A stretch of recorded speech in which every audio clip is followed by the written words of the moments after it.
নিত্য নতুন রোমান্টিক ভালোবাসার গল্প শুনতে চাইলে আব্দুল লাভ স্টোরি ইউটিউব চ্যানেলটি সাবস্ক্রাইব করে নোটিফিকেশন অন করে আমাদের পাশেই থাকুন।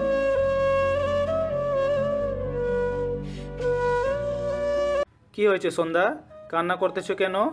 কেউ কিছু বলেছে? সন্ধ্যা জবাব দেয় না। আয়াস ফের বলে, আচ্ছা শান্ত হও, কি হয়েছে আমাকে বলো। সন্ধ্যা থামে না। কেটে যায় বেশ অনেকক্ষণ। আয়াস বুঝতে পারে সন্ধ্যার কিছু হয়েছে, যার কারণে ও অদ্ভুত বিহেভ করলো। একসময় সন্ধ্যা শান্ত হয়ে আসে, সাথে ধরে রাখা আয়াসের টি শার্টও আলগা করে দেয়। আয়াসকে ছেড়ে দিয়ে কোনো দিকে না তাকিয়েই বেরিয়ে যায় বাগান থেকে। আয়াস আহাম্মকের মতো তাকিয়ে থাকে সেদিকে। হঠাৎ করে কাঁধে কারো হাতের ছোঁয়া পেয়ে পেছনে তাকায়। রানা, আকাশ, তমাল, সাফি, জেরিন আর লিজাকে দেখে নিজেকে সামলে নেয়। ডানা ঠোঁট চেপে হেসে হেসে বারবার আয়াসের দিকে ঘুরতে থাকে। আয়াস ভ্রুকুচকে বলে, কি এরকম করেছিস কেন? আমাদের সামনে সারাদিন ফ্রিয়েন্সে করো, আর এখন লুকিয়ে লুকিয়ে প্রেম করতেছো। আয়াস কপালে ভাঁজ ফেলে বলে, প্রেম করতেছি মানে? আমি কোনো প্রেম টেম করিনি। আর তোরা আজেরা পেঁচাল বন্ধ করে কাজে মন দে। বলে গটগট করে চলে যেতে নাই। তারপর আবার পেছনে ফিরে বলে, বাই দ্য ওয়ে, তোরা আমার পেছনে কিভাবে আসলি? কখন আসছিস তোরা? আকাশ হাই তুলতে তুলতে বলে, যখন সন্ধ্যা তোকে জড়িয়ে ধরতে বললাম তখন আছি, কিন্তু বুঝিনি লুকিয়ে লুকিয়ে পুরো জড়িয়ে ধরাটা দেখতে পারবো। বাকি সবাই হেসে ওঠে। আয়াস কাশি দিয়ে গলা পরিষ্কার করে চোখ রাঙিয়ে চলে যায়। সবাই শব্দ করে হেসে দেয়। লিজা বলে, দোস্ত, আমি তো টাস্কি খেয়ে গেছি সন্ধ্যার কথা শুনে। তারপর ডাবল টাস্কি খাইছি আমাদের হিটলারের জড়িয়ে ধরা দেখে। ও মাই আল্লাহ, আমি তো ভাবতেই পারিনি। দোস্ত, সন্ধ্যা শিওর এই হিটলারের প্রেমের জলে ডুবতেছে, কিন্তু এই হিটলারের মনের খবর বুঝি না। একবার মনে হয় আয়াসও ভালোবাসে, আবার মনে হয় না, বাসে না। রানা হেসে বলে, আমাদের হিটলার বাবুরও মনেও কিছু তো আছে, এখন বুঝতেছে না, কিন্তু বুঝাইতে তো আমাদের হবেই। ঠিক, সাফি যেমন ভূত ভূত করে সব জায়গায়, আমাদের আয়েশবাবুও তেমন সব জায়গায় সন্ধ্যা সন্ধ্যা করে, আর তার ব্যবস্থা করতে হবে আমাদের সবাইকে। সন্ধ্যা বাড়ি এসে চোখে মুখে পানি দেয়। লজ্জায় চোখ মুখ লাল হয়ে আছে। ঘরের বসে সে কি করে বসেছে। সরাসরি আয়াসকে জড়িয়ে ধরতে বলেছে। সে বলল, আর আয়াসও ধরে ফেলল। লজ্জায় চোখ মুখ লাল হয়ে আছে। বাড়ি থেকে বের হয়ে সে হাঁটতে হাঁটতে চলে আসে কবরস্থানের দিকে। কবরস্থানের গেটের সামনে এসে এক দৃষ্টিতে তাকায় একটা কবরের দিকে। চোখে মুখে ভালোবাসার জায়গায় উপচে আছে ঘৃণা। সেই ঘৃণা কান্না হয়ে বের হয়। উল্টো ঘুরে হাঁটা লাগায়। হসপিটালে এসে দম নাই। বাদলের কেবিনে এসে দেখে বাদল তাকিয়ে আছে। সন্ধ্যা নিজেকে সামলে হাসি মুখে বলে, এখন কেমন লাগছে বাদল ভাই? বাদল হালকা হাসে, বলে, এতক্ষণে খোঁজ নিচ্ছিস? ছিলাম তো আমি, আপনি ঘুমাচ্ছিলেন বলে চলে গিয়েছিলাম। ভাই, তোমার এই অবস্থা কিভাবে হলো? জানি না। এইসব পরে আলোচনা করা যাবে, এখন উনি রেস্ট নিক। বকুলের মা সন্ধ্যার মাথায় হাত রেখে বলে, তখন রেজাল্ট কবে দিব? সন্ধ্যা হেসে বলে, 31 তারিখ দিবে বলছে। বকুলের মা বলে, তাইলে তো হয়ে গেল। পোলাটা বেওয়ার মতো ঘুইরা ঘুইরা এমন মাইর খাইলো, বিয়া দিয়া দিলে তো সংসারই হইয়া যাইব, রাইতে বিরাতে বাইরেও যাইব না। বকুল তাল মিলিয়ে বলে, ঠিক মা, তাড়াতাড়ি ভাই আর সন্ধ্যার বিয়ের ব্যবস্থা করো তো। সন্ধ্যা আমার ভাবিও আসলে কত মজা হবে। হয়েছে, এখন থামো। সন্ধ্যা আর বকুলের রেজাল্ট দিক, তারপরই বিয়ের কথা তুইলিও, এখন না। সন্ধ্যার মনটা আরও বিষিয়ে গেল। বারবার আয়াসের জড়িয়ে ধরাটা মনে পড়ছিল, যেন চোখের সামনে জল জল করছে দৃশ্যটা। সে কি করে একজনকে ভালোবেসে আরেকজনের সাথে সংসার বাঁধবে? এতে তো নিজেকেও আর বাদলকেও ঠকানো হবে। না, একবার কথা বলতেই হবে বাদলের সাথে। বাদল সন্ধ্যাকে অন্যমনস্ক দেখে ডাক দেয়। সন্ধ্যা হাসার চেষ্টা করে গল্প জুড়ে দেয়। পরের দিন ভোর ভোর উঠে সন্ধ্যা হাঁটতে হাঁটতে আয়াসদের থাকা বাড়িতে যায়। কাল সারাদিন সে লজ্জায় আর এখানে আসেনি। আয়াসের সামনে দাঁড়াবে কি করে সেই চিন্তায় সে ডুবে আছে। লিজা সন্ধ্যাকে দেখে ডাক দেয়। সন্ধ্যা হেসে এগিয়ে আসে। লিজা সন্ধ্যার হাত ধরে এগিয়ে আসে পুকুর ঘাটে। সেখানে বাকি সবাই বসে আছে। আয়াস এক পলক সন্ধ্যার দিকে তাকায়, আর বাকি সবাই তাকায় আয়াসের দিকে। আয়াস ভ্রুকুচকে একবার সবার দিকে তাকিয়ে নিজের কাজে মন দেয়।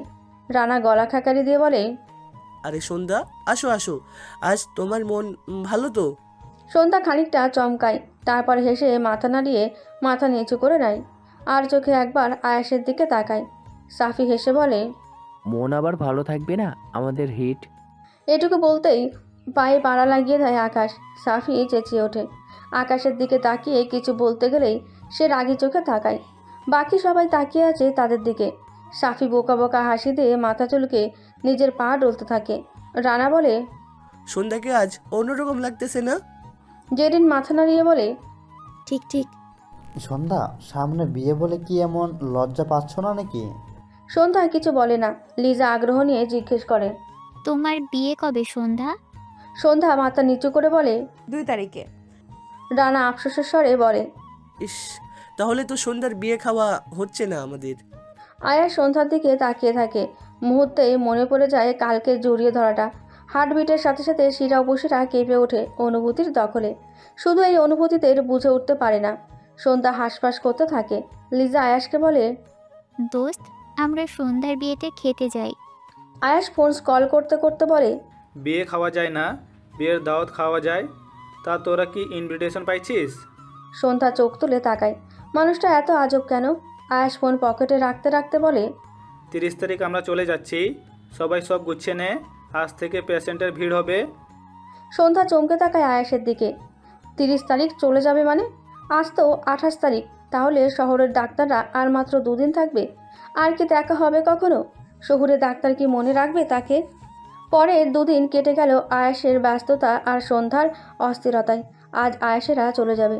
সব কাজ কমপ্লিট করেছে তারা 2 দিনেই। শুধু রহস্যের সমাধান পায়নি কেউ। যা করা যতটুকু খোঁজ নেওয়ার এবার শহর থেকে নিতে হবে। গ্রামটা যেমন জটিল, সাথে গ্রামের মানুষগুলো। আয়াসের জরুরি কল আসায় বাড়ির পেছনের দিকে গেছে। রানা নিজের কাপড় গোছাচ্ছিল, তখন লিজা আসে। লিজা বিষণ্ণ মন নিয়ে বলে, দোস্ত, দুদিনে তো আয়েশ কিছুই বলেনি, উল্টো ব্যস্ততাতেই সময় কাটলো সবার। আয়েশ কি তাহলে সন্ধ্যাকে ভালোবাসে না? রানা হেসে বলে, আয়েশের সাথে আমি ছোটবেলা থেকে আছি। ছেলেটা বড্ড চাপা স্বভাবের। আজ শুধু পকেট ভর্তি রাগ আর জিদ। কখনো কাউকে মনের কথা বলতে পারে না।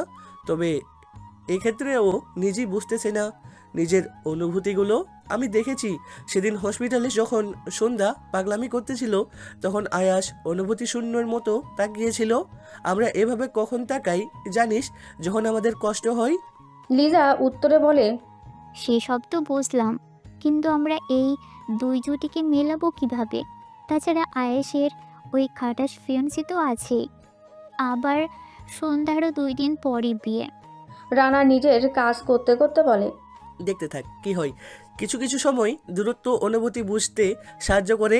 আমরা চাইলেই আয়েশকে আটকাতে পারি যাওয়া থেকে, কিন্তু এতেও সন্ধ্যার শূন্যতা, সন্ধ্যার প্রতি ও দুর্বলতা তা টের পাবে না। আমরা শুধু একটাই চাওয়া, আয়েশের বুঝতে যেন দেরি না হয়, আর সন্ধ্যাও যেন কোনো রকম ভুল না করে। আই উইশ দোস্ত এমনই যেন হয়। আয়েশ যেন সঠিক সময়ে নিজেকে বুঝতে পারে। এখন জলদি রেডি হও, আমাদের কিন্তু তাড়াতাড়ি বের হতে হবে। আচ্ছা। এই বলে রুম ত্যাগ করে। নিজের সব কাপড় ঠিক মতো গোছাতে শুরু করে। আয়াস কথা বলা শেষ করে এসে নিজের সব কাপড় গুছায়। রানা পাশ থেকে হাই তুলতে তুলতে বলে, দোস্ত, গ্রাম থেকে যেতে পারবি তো, নাকি আবার বেঁকে আসবি? আয়াস ভ্রু কুচকে তাকায় রানার দিকে। রানা গলা পরিষ্কার করে বলে, না মানে গ্রামটা অনেক ভালো লাগছে তাই বলতেছি। তোর ভালো লাগছে তুই থেকে যা। তোর ভালো লাগেনি? আয়াস কপালে ভাঁজ ফেলে। কাপড় ছেড়ে ঠিক মতো তাকায় রানার দিকে। বলে, কি বলতে চাচ্ছিস ক্লিয়ার করে বল। রানা নিজেকে সামলে কয়েক হাত দূর গিয়ে দাঁড়ায়। দাঁত কেলিয়ে বলে, না মানে বলতে চাচ্ছিলাম যে সন্ধ্যাকে ছেড়ে যেতে কষ্ট হচ্ছে না দোস্ত? কথাটা আয়াসের কানে যেতেই পাশ থেকে শার্ট ছুঁড়ে মারে রানার দিকে। রানা এক দৌড়ে বাইরে এসে শব্দ করে হাসতে থাকে। বিড়বিড় করে বলে, কষ্ট হয় কি না তা তো ঢাকাতে গেলেই বুঝবো। এর মাঝে সেখানে দৌড়ে আসে বকুল। রানাকে বারান্দায় দাঁড়িয়ে থাকতে দেখে ডাক দেয় তাকে। বকুলের কণ্ঠ শুনে আয়াসও বের হয়ে আসে। রানা আর আয়াস বারান্দায় আসলে বকুল আস্তে করে বলে, সন্ধ্যা আসছিল ভাইয়া? রানা ভ্রু কুচকে বলে, কই না তো, কেন? আসলে ওকে কোথাও দেখতেছি না, ভাবলাম এখানে আসছে, হয়তো দেখি হয়তো কবরস্থানে গেছে। আয়াস বিড়বিড় করে বলে, এই মেয়ে কবরস্থানের কাছে কেন যাও সব সময়? বকুল, 2 দিন পর না সন্ধ্যার বিয়ে, আজও এভাবে ঘুরতেছেন কেন? বকুল হেসে বলে, সন্ধ্যার মতো উড়নচণ্ডী বাড়িতে বসে থাকতে পারে নাকি? ওর পুরো এলাকা দৌড়ে বেড়ানো সম্ভব, বুঝছেন? রানা হেসে বলে, তা ঠিক। বাদল ভাই কেমন আছে এখন? ওনার এই অবস্থায় বিয়ে হবে মানে? ডেট পিছাবে না? না ভাইয়া, বিয়ে 2 দিন পরই। কাল আমাদের রেজাল্ট দিবে। আর বাদল ভাই এখন ভালো আছে। ও আচ্ছা। আপনারা নাকি চলে যাবেন? হ্যাঁ, একটু পরই বের হব। ও আচ্ছা, আমি গিয়ে সন্ধ্যাকে খুঁজে আনি। রানা মাথা নাড়ায়। আয়াস এক পলক বকুলের যাওয়ার দিকে তাকিয়ে রানার দিকে তাকায়। রানা ঠোঁট চেপে হেসে শীষ বাজাতে বাজাতে লিজা জেরিনের রুমের দিকে যায়। বাদল একটু হাঁটার জন্য বের হয়েছে। পুরো গ্রামে একবার নজর বুলিয়ে দীর্ঘশ্বাস ফেলে। তাকে কেউ কেন অ্যাটাক করলো? সে কি করেছে? এতগুলো খুন, তারপর তাকে অ্যাটাক কেন? বাদল হাঁটতে হাঁটতে কিছুটা দূর এসে জমির আলডিংয়ে একটা আম গাছের নিচে বসে। জীবনের কিছু হিসাব মিলাতে ব্যস্ত ছিল। এমন সময় হাজির হয় রিনি। রিনিকে দেখে খানিকটা চমকায় বাদল। রিনির চোখে মুখের অবস্থা বিশেষ ভালো না, চোখের নিচে কালি জমে গেছে। বাদল হেসে জিজ্ঞেস করে, কি হয়েছে রিনি? চোখ মুখের এই অবস্থা কেন? আর এখানে কেন? আপনার সাথে কথা আছে আমার। বাদল জিজ্ঞাসু দৃষ্টিতে তাকাতেই চোখ ছলছল করে ওঠে রিনির। চোখের জল লুকাতে মাথা নিচু করে নেয়। কাঁপা কাঁপা কণ্ঠে বলে, এই বিয়েটা করবেন না বাদল ভাই? বাদল অবাক চোখে তাকায় রিনির দিকে। কাল বাদে পরশু বিয়ে, আজ এই মেয়ে বলছে বিয়ে না করতে? পাগল হলো নাকি? বাদল কপট রাগ দেখিয়ে বলে, 2 দিন বাদেই আমার বিয়ে, আর তুমি বলছো বিয়ে না করতে? কেন করব না বিয়ে? সন্ধ্যার মধ্যে কি সমস্যা?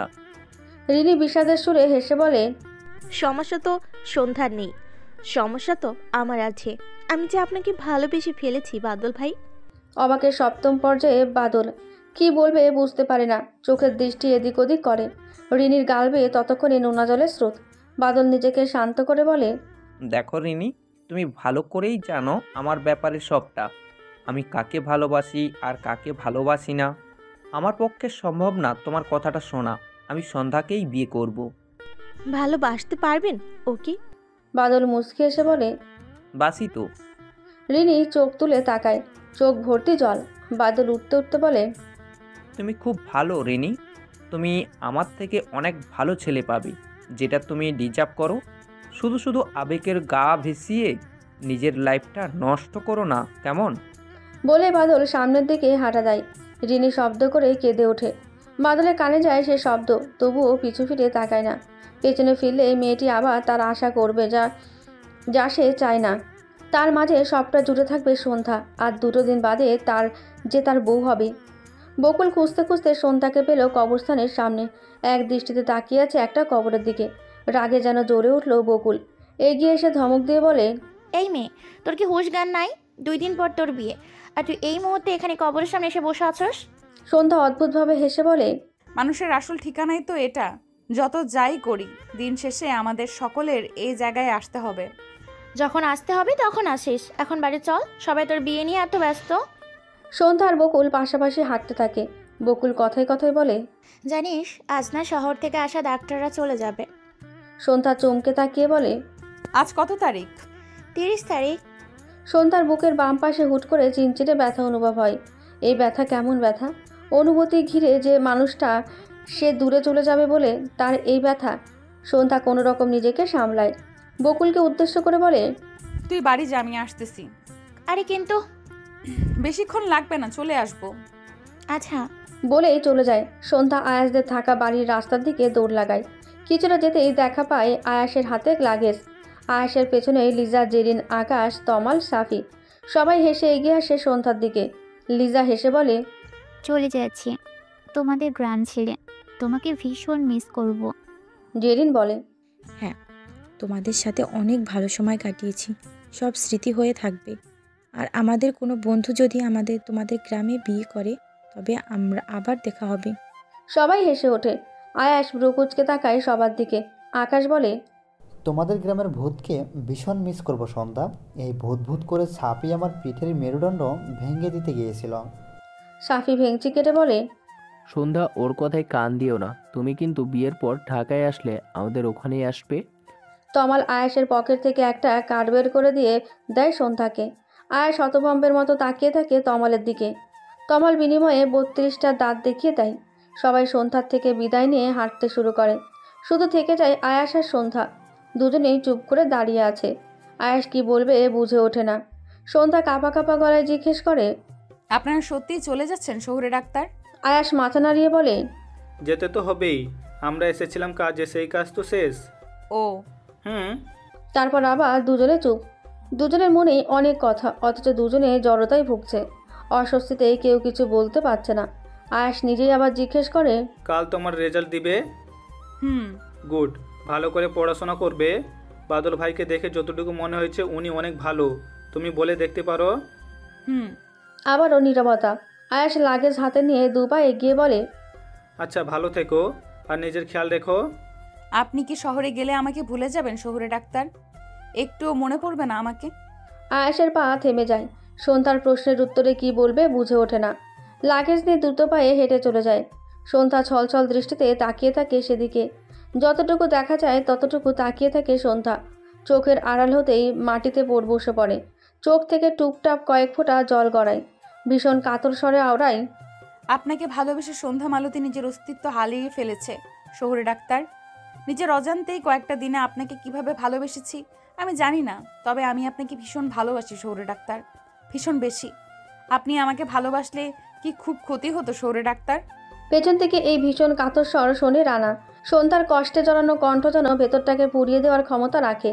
রানা নিজেকে সামলে এগিয়ে আসে সন্ধ্যার কাছে। সন্ধ্যাকে পেছন থেকে ডাকতে সন্ধ্যা তাড়াহুড়ো করে চোখ মুছে নেয়। তারপর হেসে তাকায় রানার দিকে। রানা নিঃশব্দে হাসে। পিচ্চি মেয়েটা কষ্ট লুকাতে জানে। সন্ধ্যাকে বলে, চলো আমরা বড় রাস্তায় গিয়ে গাড়ি নেব, এগিয়ে দেবে না আমাদের? আরও একটিবার আয়াসকে দেখার লোভ যেন সন্ধ্যা ছাড়তে পারল না। রানার সাথে এগিয়ে আসলো বড় রাস্তা পর্যন্ত। আয়াসের চোখে মুখে বিষণ্ণতার ছাপ স্পষ্ট। এই বিষণ্ণতা কেন? সন্ধ্যাকে ছেড়ে যাওয়ার? সন্ধ্যার শূন্যতায় নাকি অন্য কোনো কারণ? রানা আর সন্ধ্যা এগিয়ে এসে দাঁড়ায়। সবাই কিছুক্ষণ হাসাহাসি করতে গাড়ি চলে আসে। একে একে সবাই সন্ধ্যার থেকে বিদায় নিয়ে গাড়িতে উঠে পড়ে। আয়াস গাড়িতে ওঠার আগে একবার তাকায় সন্ধ্যার দিকে। বুকের বাম পাশটা ফাঁকা ফাঁকা লাগে। 2 দিন আগে জড়িয়ে ধরার অনুভূতিটা আঁকড়ে ধরে। গাড়িতে উঠে চুপচাপ সামনের দিকে তাকায়। সন্ধ্যার চোখ বেয়ে আবারও এক ফোঁটা অশ্রু গড়ায়। সন্ধ্যা বাড়ি ফিরে মন খারাপ নিয়ে। বকুল আর তার মা তখনও বসে আছে। সন্ধ্যাকে দেখে দৌড়ে আসে বকুল। সন্ধ্যা এক পলক সেদিকে তাকিয়ে হালকা হাসে। ক্লান্ত শরীর নিয়ে এগিয়ে আসে বকুলের মায়ের কাছে। বকুলের মা হেসে সন্ধ্যাকে বলে, সেই কোন বেলা থেকে বসে রয়েছি, তোর তো খবরও নাই। আয় দেখি, এই দিয়ে আয়। সন্ধ্যা কাছে আসতেই বকুলের মা একটা বেনারসি শাড়ি সন্ধ্যার গায়ে জড়িয়ে দিল।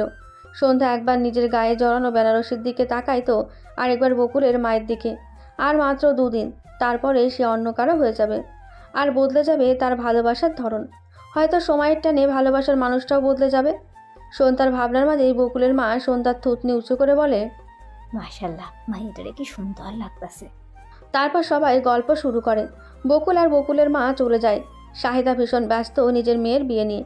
শাহিদা বসা থেকে উঠতে গেলে সন্ধ্যা হাত ধরে আটকায়। শাহিদা জিজ্ঞাসু দৃষ্টিতে তাকাতেই সন্ধ্যা মায়ের কোলে মাথা রেখে শুয়ে পড়ে। চোখের কোণ ভিজে আসলেও নিজেকে সামলে নেয়। শাহিদা বলে, কি হয়েছে আম্মা, শরীর ভালো না তোর?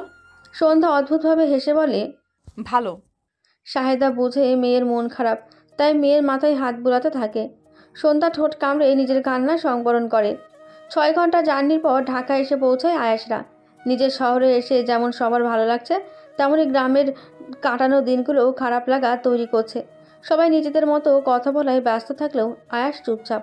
রানা একবার আয়াসের দিকে তাকায়, তারপর কাছে এসে ধীর কণ্ঠে বলে, মন খারাপ? আয়াস চোখ তুলে তাকায়। চোখ মুখ লাল হয়ে আছে। হুট করে রানার মনে হলো আয়াস কি কেঁদেছে।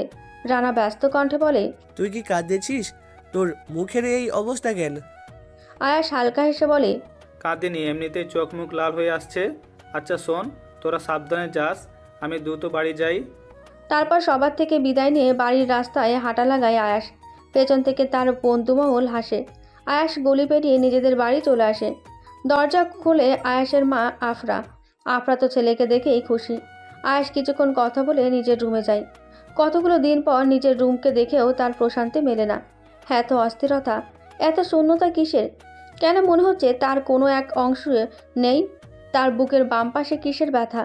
লাগে সুরে মারে ফ্লোরে। মাথা চেপে ধরে 2 হাতে। বিছানায় শরীর এলিয়ে দিয়ে চোখ বন্ধ করতেই চোখের সামনে ভেসে ওঠে সন্ধ্যার মুখ। দ্রুত চোখ খুলে বসে পড়ে। সে যে ফেসে গেছে তা তার বুঝতে বাকি নেই। কোনো রকম একটা শার্ট নিয়ে ওয়াশরুমে ঢুকে পড়ে। ফ্রেশ হয়ে এসে দেখে রুমে বসে আছে তার ফিয়ন্সে সানজিদা। সানজিদা আয়াসকে দেখে হেসে এগিয়ে এসে জড়িয়ে ধরে। আয়াস বিরক্তিতে চোখ মুখ কুঁচকে নিজের থেকে ছাড়িয়ে দেয় তাকে। সানজিদা ন্যাকা সুরে বলে, কি হয়েছে আয়াস? এতগুলো দিন পর আসলে, তাও আমাকে পাত্তা দিচ্ছ না? দেখো সঞ্জিদা, আমি অনেক ক্লান্ত, এখন এইসব ভালো লাগতেছে না, তুমি আসতে পারো। বেবি, আমি যেতে বলেছি। সানজিদা অপমানে চোখ মুখ কালো করে রুম থেকে বের হয়ে যায়। আয়াস দরজা লাগিয়ে চুপচাপ বসে থাকে। 2 দিন পর সন্ধ্যার বিয়ে, তারও তো বিয়ে এই মাস পেরোলেই। তবে তাদের বুঝি বিচ্ছেদ লেখা কপালে? দিনটা অস্থিরতায় আর কারো শূন্যতা অনুভবে কেটে গেল আয়াস সন্ধ্যার। আজ সন্ধ্যার রেজাল্ট দেবে। সকাল সকাল আয়াসরা যেখানে থাকতো সেখানে এক চক্কর কেটে এসেছে। সব স্মৃতিগুলো যেন জলজল করে ওঠে চোখের সামনে। সন্ধ্যা 12টার দিকে রেডি হয়ে শাহিদার কাছে আসে। শাহিদা কাজ অর্ধেক রেখেই এগিয়ে আসে মেয়ের কাছে। চোখে মুখে তার বিষণ্ণতা। সন্ধ্যা মায়ের মুখ দেখে কিঞ্চিত ভ্রুকুচকে তাকায়, বলে, কি হয়েছে আম্মা? মন খারাপ কেন তোমার? শাহিদা মলিন হেসে বলে, আজকে তো তোর রেজাল্ট দিব, পরে আমি তোরে কলেজে ভর্তি করবো, তুই মন দিয়া পড়বি। আমার কি আর পড়া হবে আম্মা? বিয়ে হয়ে গেলে তো মেয়েদের পড়াশোনা শেষ। বিয়া ওইব না তোর, তুই যা। সন্ধ্যা অবাক চোখে তাকায় মায়ের দিকে। তার মা বেশি খুশি ছিল এই বিয়ে নিয়ে। তাহলে কি এমন হলো যে তার মা বিয়ে দেবেন না বলছে? শাহিদা মেয়ের কপালে চুমু দিয়ে বলে, সাবধানে যাইস আম্মা। সন্ধ্যা হেসে মাকে জড়িয়ে ধরে। তারপর বের হয় বাড়ি থেকে। হাঁটতে হাঁটতে কিছুটা দূর গেলেই দেখা হয় রিনির সাথে। রিনিকে দেখে নিঃশব্দে হাসে সন্ধ্যা। রিনি মলিন হেসে তাকায়, কিছু বলে না সন্ধ্যাকে। সন্ধ্যা পাশাপাশি এসে হাঁটতে হাঁটতে বলে, স্কুলে যাচ্ছিস? আজ তোর কি হলো? অন্যদিন হলে তো বলতি তোর মতো ফকিন্নির সাথে কথা বলার ইচ্ছে নাই। রিনি মলিন হাসে, সামনে তাকিয়ে সন্ধ্যাকে বলে, সবসময় কি সবাই এক থাকে? সন্ধ্যা খিলখিলিয়ে হেসে ওঠে, বলে, সেই তো। তা কোন কারণে তোর মন খারাপ? আমার হবু স্বামীকে ভালোবেসে, নাকি সবাই জেনে গেছে তুই ফরিদ কাকাকে মেরেছিস? চমকে তাকায় রিনি, অবাক কণ্ঠে বলে, কি বলছিস এসব? মাথা কি খারাপ হয়ে গেছে নাকি? সন্ধ্যা ফের হাসে। রিনি মুগ্ধ নজরে তাকিয়ে দেখে সেই হাসি। মনে মনে আওড়ায়, তোর এই স্নিগ্ধ মুখের হাসি দেখলে যে কেউ তোর মায়ে বেঁধে যাবে। সেখানে বাদল ভাই তো কিছুই না। সন্ধ্যা রিনিকে কিছু ভাবতে দেখে কনুই দিয়ে গুঁতো দিয়ে বলে, মিথ্যা কিছু কি বলেছি রিনি? এটা তো সত্যি, ফরিদ কাকা তোরেও ছাড় দিত না, তোরও বাজে নজরে দেখতো। রিনি মাথা নিচু করে নেয়। সন্ধ্যা দীর্ঘশ্বাস ফেলে বলে, যা করেছিস ভালো করেছিস, অমন মানুষ মরাই ভালো। তা বাদল ভাইকে এত ভালোবাসিস কেন? রিনি ব্যস্ত স্বরে বলে, না না সন্ধ্যা, তুই। সন্ধ্যা রিনির কথার পিঠে খিলখিল করে হাসে। আর কিছু বলার আগেই বকুলও চলে আসে। রিনি আর সন্ধ্যা দুজনেই চুপ হয়ে যায়। তিনজনে গল্প করতে করতে চলে আসে স্কুলে। রেজাল্ট দেবে দুপুর 2টোর দিকে, ততক্ষণ অপেক্ষা করতে হবে। রেজাল্ট দেওয়ার পর সবাই খুশি। 12 জন শিক্ষার্থী আর 10 জন ছাত্র A+ পেয়েছে, আর 5 জন গোল্ডেন মার্ক। তার মধ্যে সন্ধ্যাও আছে। বকুল আর রিনি প্লাস মার্ক পেয়েছেন। সবাই খুশিতে হইচই করে বাড়ির পথে রওনা দেয়। পথে দেখা হয় বাদলের সাথে। রিনিকে সন্ধ্যাদের সাথে দেখেই কিছুটা অস্বস্তিতে পড়ে যায়। সন্ধ্যা তা দেখে মুচকি হাসে। রিনি পাশ কাটিয়ে চলে যায়। সন্ধ্যার বকুল বাদলের সাথে কথা বলতে দাঁড়ায়। বাদল হেসে বলে, রেজাল্ট কি দুজনের? বকুল খুশিতে গদগদ হয়ে বলে, আমি A+ আর সন্ধ্যা গোল্ডেন মার্ক। সন্ধ্যা হেসে বলে, রিনিও A+ পেয়েছে। বাদল ফের অস্বস্তিতে পড়ে যায়, তবুও নিজেকে সামলে বলে, চল বাড়ির দিকে। বকুল আর সন্ধ্যাও তাতে সায় দেয়। বকুল নিজেদের বাড়ির দিকে গেলে সন্ধ্যা আর বাদল একসাথে হাঁটতে থাকে। দুজনেই চুপ। নীরবতা ভেঙে সন্ধ্যায় বলে, আপনি কি রিনিকে ভালোবাসেন বাদল ভাই? বাদল অবাক চোখে তাকায়। সন্ধ্যার কথার মানে বুঝতে না পেরে জিজ্ঞেস করে, মানে বুঝলাম না তোর কথা। সন্ধ্যা হেসে বলে, কিছু না। তারপর আবার দুজনে নিশ্চুপ। দুজনে একসাথে বাড়ি পর্যন্ত আসে। টিনের গেট খুলে বাড়ির পথে ঢুকতেই থমকে দাঁড়ায় সন্ধ্যা আর বাদল। বারান্দার ওপরে পড়ে আছে তার মা আর দাদার নিথর রক্তাক্ত দেহ। সন্ধ্যা দৌড়ে আসে শাহিদার কাছে। বাদলও ছুটে আসে। সন্ধ্যা বারবার ডাকতে থাকে শাহিদা আর তার দাদাকে, কিন্তু ততক্ষণে দুজনের শরীরই শীতল বরফ হয়ে গেছে। বাদল পালস চেক করে 2 হাত পিছিয়ে যায়। সন্ধ্যার দিকে তাকাতে দেখে সন্ধ্যা জিজ্ঞাসা দৃষ্টিতে তাকিয়ে আছে। বাদল কাঁপা কাঁপা গলায় বলে, চাচি আর দাদা মারা গেছে সন্ধ্যা। কথাটা শুনতে সন্ধ্যার সব পাগলামি বন্ধ হয়ে যায়। শাহিদার থেকে 2 হাত দূরে বসে এক দৃষ্টিতে তাকিয়ে থাকে লাশ দুটির দিকে। পৃথিবীর শেষ আশ্রয় ছিল তার মা আর দাদা, তাদেরকেই কেউ কেড়ে নিল। ফরিদ মুন্নি এদের যে মেরেছে সেই কি তবে তার মা আর দাদাকে? কিন্তু কেন? এতদিন সে ভাবতো এসবের পেছনে রিনি আছে, কিন্তু রিনি তার মা আর দাদাকে কেন মারবে? আর আজ তো সে সাথেই ছিল রিনের। তাহলে মাথা ঘুরিয়ে আসে সন্ধ্যার। বাদল এসে আগলে নেয় সন্ধ্যাকে। সন্ধ্যা ওভাবেই জ্ঞান হারায়। চারদিকে আগরবাতির গন্ধ, বাড়ির পরিবেশ থমকে গেছে। বকুল আর বকুলের মাও কান্না করছে। লাশ ধুয়ে পরিপাটি করে রাখা হয়েছে। সন্ধ্যার জ্ঞান ফিরেছে একটু আগেই। তখন থেকে সে একধানে তাকিয়ে আছে মা দাদার লাশের দিকে। বকুল বারবার সন্ধ্যাকে ধাক্কাচ্ছে, কিন্তু সন্ধ্যার এসবে হুঁশ নেই। আজ খুব করে তার আয়াসকে মনে পড়ল। এই মুহূর্তে তার আয়াসকে ভীষণ দরকার। অন্তত একটু কেঁদে মন হালকা করার জন্য হলেও তার আয়াসকে প্রয়োজন ছিল। বাদল এসে সন্ধ্যাকে নিজের দিকে করে, ভাঙা ভাঙাভাবে বলে, সবাই চাচিদের নিয়ে যাবে, তুই একবার চাচির কাছে যাবি? সন্ধ্যা ফ্যালফ্যাল করে কিছুক্ষণ তাকায় বাদলের দিকে, তারপর উঠে এসে শাহিদার খাটিয়ার কাছে বসে। লম্বা চুলগুলো তখনও মাটিতে গড়াগড়ি খাচ্ছে। সন্ধ্যা শাহিদার মুখ আঁচলে নিয়ে আস্তে করে বলে, আমার দেখো না, আমার চুলগুলো খুব জ্বালাচ্ছে, তুমি একটু বেঁধে দাও না। আম্মা তাকাও না, এত ঘুমালে হবে? দাদার তো এতক্ষণে খিদে পেয়ে গেছে নিশ্চয়ই। তারপর শাহিদাকে ছেড়ে নিজের দাদার খাটিয়ার কাছে আসে। দাদাকে ডেকে বলে, দেখো দাদা, আম্মা উঠতেছে না, তুমি কিছু বলো তো, তোমার খিদে পেয়েছে তাই না? আসো আমরা একসাথে খাবো, ওঠো। বকুল এসে সন্ধ্যাকে ধরে সরিয়ে দেয়। কান্নার দমকে বকুল নিজেই কথা বলতে পারতেছে না। সে তো জানে, বোঝে এই মেয়েটার এই দুজন ছাড়া যেমন কেউ নেই, তেমনি ভালোবাসার মানুষগুলোকে তো মেয়েটা হুটহাট এভাবে হারিয়ে নিজের মাঝে কষ্ট পুষেছে। সন্ধ্যা বকুলের দিকে তাকিয়ে বলে, দেখ সই, আম্মা আর দাদা কেউ উঠতেছে না। এরকম করলে কিন্তু আমি বেশি বেশি করে পুরো গ্রাম দৌড়াবো। বকুলের মা সন্ধ্যাকে ধরে দূরে আনে, বলে, তোর মারে ওরে নিয়ে যাইব এখন, আর কাছে যাইস না মা। সন্ধ্যা ঝটকা মেরে ছাড়িয়ে নেয় নিজেকে। মায়ের খাটিয়ার কাছে দৌড়ে এসে ওভাবেই জড়িয়ে ধরে, পাগলের মতো শুরু করে। শেষে কয়েকজন মিলে ধরে সরিয়ে রাখে সন্ধ্যাকে। সন্ধ্যার চিৎকারে যেন পুরো গ্রাম থমকে যায়। আহাজারিতে ভরে যায় সন্ধ্যা মালতীর স্বর। সেই আহাজারিতে যেন কেঁদে ওঠে পুরো গ্রামবাসী। গভীর রাত, শুনশান নীরবতায় ছেয়ে গেছে পুরো গ্রাম। সবাই সবার মতো ঘুমিয়ে আছে। সবার জীবনই চলছে নিয়ম মতো, শুধু পাল্টে গেছে সন্ধ্যা মালতী আর তার জীবন। দুদিন আগে সেই চঞ্চলতাটা আর নেই, একদম নিঃস্তুপ হয়ে গেছে। দুদিন থেকে ঠিকমতো খাচ্ছেও না, ঘুমাচ্ছেও না। বকুল আর তার মা অনেক চেষ্টা করেও ঠিকমতো খাওয়াতে পারেনি, আর না পেরেছে ঘুম পাড়াতে। বাদল নিঃস্তুপ দর্শকের মতো দেখা ছাড়া কিছু করতেও পারে না। সন্ধ্যা এই পর্যন্ত একটা টু শব্দ করেনি, কান্না তো অনেক দূরের কথা। সন্ধ্যা এক দৃষ্টিতে মাথার ওপর ঘুরতে থাকা সিলিং ফ্যানের দিকে তাকায়। পাশ থেকে বকুল তাকায় সন্ধ্যার দিকে। দীর্ঘশ্বাস ফেলে সন্ধ্যার গালে হাত দেয়। সন্ধ্যা তবুও আওয়াজ করে না। বকুল ভাঙা ভাঙাভাবে বলে, আর কতদিন এইভাবে থাকবে? আজ 2 দিন হলো তুই না ঠিক মতো খাস না ঘুমাস, এবার তো অসুস্থ হয়ে পড়বি, একটু ঘুমাস ওই। সন্ধ্যা নিশ্চুপ, নিরুত্তর। বকুল জবাব না পেয়ে হতাশ শ্বাস ফেলে। আজ মেয়েটার বিয়ের দিন ছিল, কথা ছিল আজই সন্ধ্যা বউ সেজে বকুলদের বাড়িতে আসবে, অথচ পরিস্থিতি সব এলোমেলো করে দিল। কে বা কারা সন্ধ্যার মা আর দাদাকে মেরেছে এই নিয়ে সবাই দুশ্চিন্তায় আছে। পুলিশের কাছে সবটা জানানো হলেও পুলিশ তাতে মোটেও পাত্তা দিচ্ছে না। এর থেকে বোঝা যায় যে এর পেছনে নিশ্চয়ই বড় কারো হাত আছে। বাদল নিজের মতো চেষ্টা করে যাচ্ছে। বকুল উঠে সন্ধ্যাকেও তুলে বসালো। সন্ধ্যা তখনও অনুভূতি শূন্যের মতো তাকিয়ে আছে। বকুল ফের বলে, এমন পাথরের মতো কতদিন থাকবি? কতদিন নিজের মধ্যে কষ্ট চেপে রাখবি? কান্না কর না, কান্না করলে অনেক হালকা হবি। এই সন্ধ্যা, কান্না কর। সন্ধ্যা তবুও নিশ্চুপ, সে যেন কোনো কথা শোনেইনি।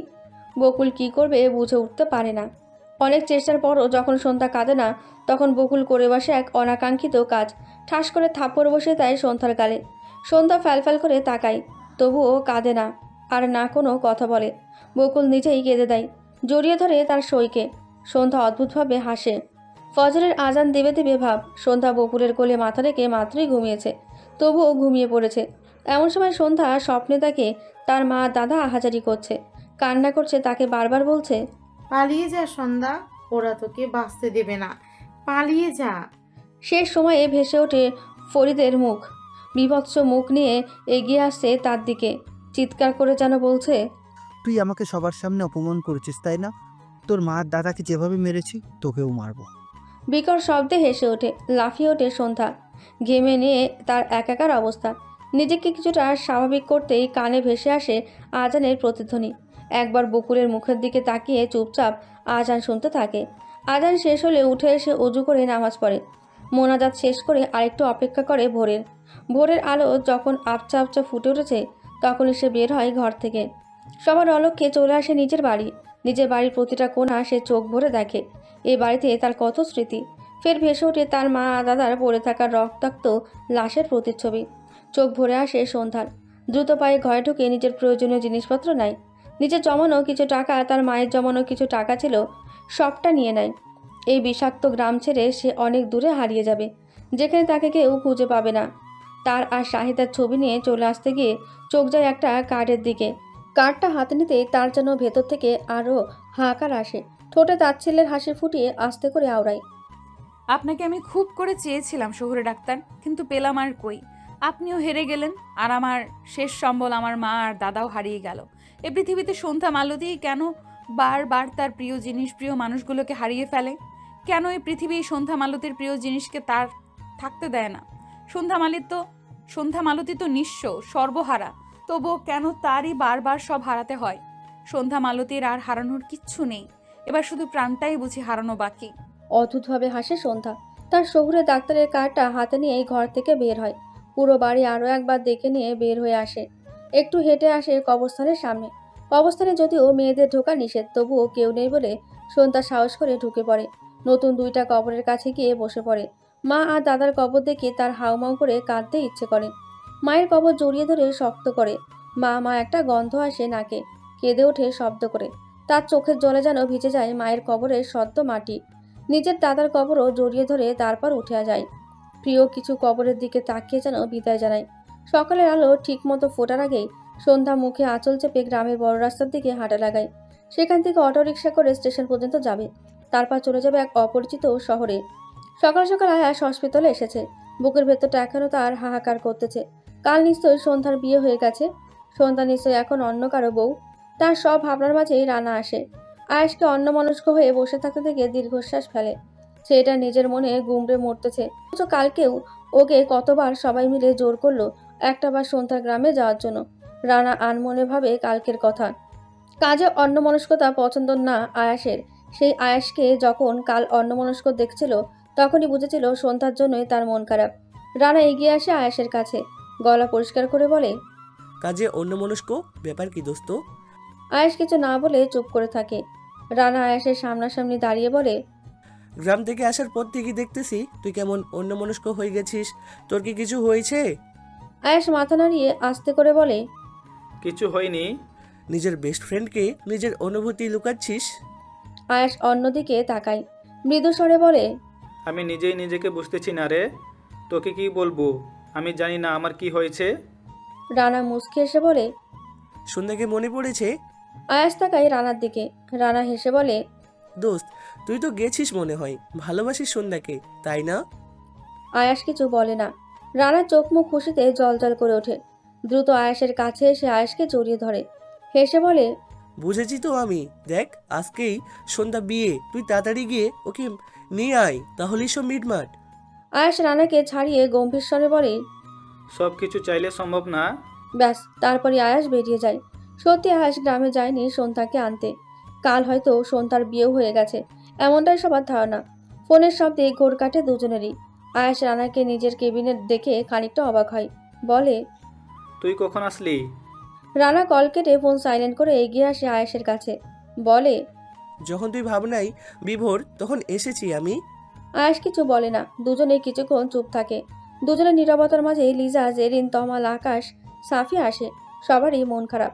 লিজা একটা চেয়ার টেনে বসতে বসতে বলে, সন্ধ্যার কি বিয়ে হয়ে গেছে রানা? রানা তীক্ষ্ণ দৃষ্টিতে তাকায় লিজার দিকে, রাগী কণ্ঠে বলে, তুই যেখানে আমিও সেখানে, তাই আজাইরা প্রশ্ন করে মাথা নষ্ট করিস না। জেরিন ভ্রু কুচকে তাকিয়ে বলে, তোর কি সমস্যা? রেখে কথা বলছিস কেন? রানা মলিন কণ্ঠে বলে, এমনিতেই, তোরা এখানে কেন? আকাশ আয়াসকে উদ্দেশ্য করে বলে, তুই আর কবে নিজের অনুভূতি বুঝবি? কাল আমরা তোকে কতবার বুঝিয়ে বললাম যে যা সন্ধ্যাকে আনতে, কিন্তু তুই গেলি না। আজকে কেন মন খারাপ করে আসিস? তোরা সবাই একই কথা কানের কাছে না বললে নিজেদের কাজে যা, আমার একা থাকতে দে। রানা এবার চরম রেগে যায়। রেগে বলে, কি সমস্যা তোর? তুই একা থাকবি তো থাক, একাই থাক। তারপর বেরিয়ে যায়। সাথে বাকি সবাইও যায়। আয়াস চুপচাপ বসে থাকে। বললে তো আর সব করা সম্ভব না। গ্রামের মেয়েদের সম্মান প্রখর হয়। গ্রামের মেয়েদের বিয়ের দিন বিয়ে ভেঙে যাওয়া মানে অনেক কিছু। সন্ধ্যার সম্মানের সাথে সাথে শাহেদার সম্মানও থাকতো না। এটা এদের কিভাবে বোঝাবে? সন্ধ্যা না হয় তার সাথে চলে আসতো, তাই বলে কি শাহেদাও আসতো? যতটুকু তাদের চেনা হয়েছে তাতে তাদের আত্মসম্মান প্রখর। পুরোটা সময় আয়াসের কাটে ছটফট করতে করতে। দুপুরের দিকে হসপিটাল থেকে বের হয়ে আসে। গাড়ি নিয়ে আপন মনে চলতে থাকে। নতুন শহরে কিছু চেনা নয় সন্ধ্যার। এত শত গাড়িও সে কখনো দেখেনি। কত বড় বড় বিল্ডিং, কত বড় বড় রাস্তাঘাট। আজ 3 দিন সে তেমন কিছুই খায়নি। তার উপর এত দূরের রাস্তা জার্নি করে এসে বড্ড ক্লান্ত সে। একটা ফাঁকা রাস্তায় বসে পড়ে। শুনশান রাস্তায় তেমন কেউ নেই। সন্ধ্যা কিছুক্ষণ বসে উঠে পড়ে। হাঁটতে কষ্ট হচ্ছে ঠিকই, কিন্তু এত বড় শহরে সে যাবেই বা কোথায়? এসে তো পড়েছে, কিন্তু যাওয়ার মতো তো কেউ নেই। আল্লাহ যখন এত দূর এনেছেন তখন তিনি কিছু একটা ব্যবস্থা করে দেবে। চোখ মুখ মুছে উঠে হাঁটা লাগায়। কিছুটা দূর যেতে 3-4টে ছেলে দেখা মেলে। সন্ধ্যা সেদিকে পাত্তা না দিয়ে হাঁটতে থাকে। কিন্তু কথাই আছে না, বিপদ যখন আসে সব দিক থেকেই আসে। সন্ধ্যা পাত্তা না দিলেও বখাটেগুলো ঠিকই পাত্তা দেয়। সন্ধ্যার পিছু পিছু আসতে থাকে। সন্ধ্যা বুঝতে পারে তার পেছনে কেউ আছে, তাই একবার পেছনে তাকিয়ে দেখে। ছেলেগুলোকে তার পেছনে আসতে দেখেই বুকের ভেতর ধক করে ওঠে। পুরোনো কিছু আবছা স্মৃতি ভেসে ওঠে। হাতের ব্যাগটা শক্ত করে চেপে ধরে। মনে মনে স্মরণ করতে থাকে আল্লাহকে। চোখ বুজে মায়ের মুখটা মনে করে ছুট লাগায়। ছেলেগুলো পেছন পেছন ছুটতে থাকে। গ্রামের মেয়েরা মাত্রাতিরিক্ত দৌড়ঝাঁপ করে বলে তেমন সমস্যা হয় না সন্ধ্যার দৌড়াতে। কিন্তু 3 দিন ধরে ঠিকমতো না খাওয়া মানুষের আর কতটুকু শক্তি থাকে শরীরে? সন্ধ্যা যখন দেখে সে আর দৌড়াতে পারবে না, তখন 2 দিকে 2টো গলি যায়। সেটার একটাতে ঢুকে পড়ে। একটু আড়ালে লুকিয়ে চোখ মুখ খিচিয়ে আল্লাহকে ডাকতে থাকে। হয়তো সন্ধ্যার প্রতি আল্লাহর দয়া ছিল, তাই সে বেঁচে যায়। ছেলেগুলো অন্য রাস্তায় চলে গেছে। কিছুক্ষণ সেখানে বসেই আস্তে আস্তে হাঁটতে থাকে। জানা নেই কোথায় যাচ্ছে, তবুও তার যেতে হবে। কিছুটা দূর আসতেই সে মেন রোডে পৌঁছে যায়। শরীর দুর্বল বলে আর হাঁটতে পারে না। কোনো রকমে রাস্তা পার হতে গেলেই ধাক্কা খায় একটা বাইকের সাথে। ছিটকে পড়ে দূরে। লোকজন ভিড় জমায় সেখানে। নিবু নিবু চোখ খোলা অবস্থায় দেখতে পায় আরেকটি মুখ। ঠোঁটের করে ভেসে ওঠে এক টুকরো হাসি। আস্তে করে আওড়ায়, শহুরে ডাক্তার। রাস্তায় ভিড় থেকে গাড়ি রেখে এক প্রকার বিরক্তি নিয়েই আয়াস দেখতে এসেছিল কি হচ্ছে। কিন্তু এরকম একটা দৃশ্য দেখতে পাবে তা সে কল্পনাও করেনি। মুহূর্তে যেন বাকরুদ্ধ হয়ে গেল সন্ধ্যার রক্তে মাখা মুখ দেখে। নিজের চোখকে বিশ্বাস করতে পারল না। সন্ধ্যা কিভাবে ঢাকায় আসবে? ও তো এখানকার কিছুই চেনে না। লোকজনের চেঁচামেচিতে ধ্যান ভাঙে আয়াসের। নিজের চোখ ডলে ভালো করে। যখন বুঝতে পারে এটা সত্যিই সন্ধ্যা, তাড়াতাড়ি সন্ধ্যাকে আগলে নেয়। বারবার ডাকার পরও সাড়া পায় না। পাশ থেকে একজন বলে ওঠে, আপনি চিনেন ওনাকে? আয়াস হ্যাঁ বলেই করে তুলে নেয় সন্ধ্যাকে।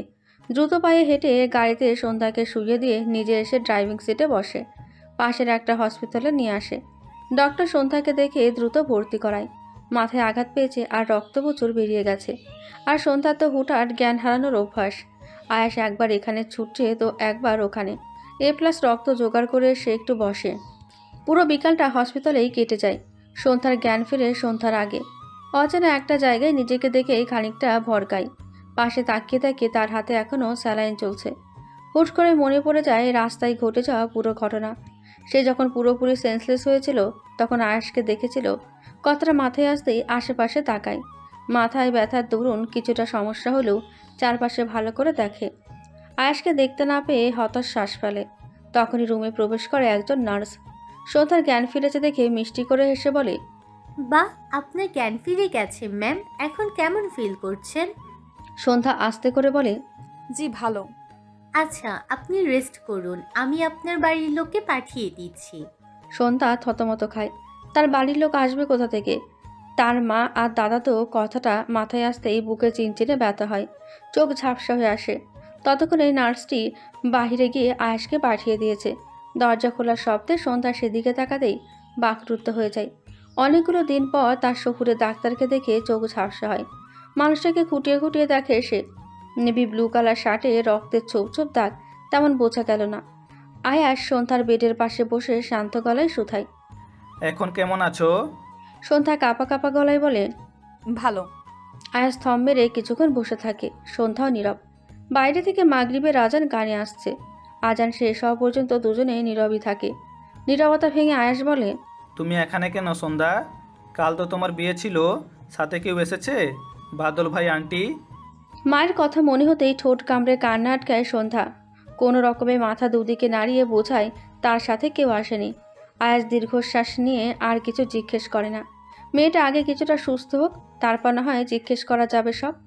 আয়াস সন্ধ্যাকে থাকতে বলে উঠে দাঁড়ায়। কিছুটা সামনে এগিয়ে কি মনে করে আবার পেছনে তাকায়।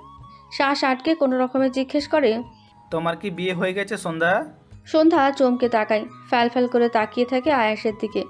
আয়াস যেন অস্থির দৃষ্টিতে তাকিয়ে আছে জবাবের আশায়। মন চাইছে সন্ধ্যার উত্তর হোক না, কিন্তু মস্তিষ্ক বলছে তোর মন চাইলেই তো হবে না। ওর বিয়ে ছিল কাল, হয়তো হয়েও গেছে বিয়ে।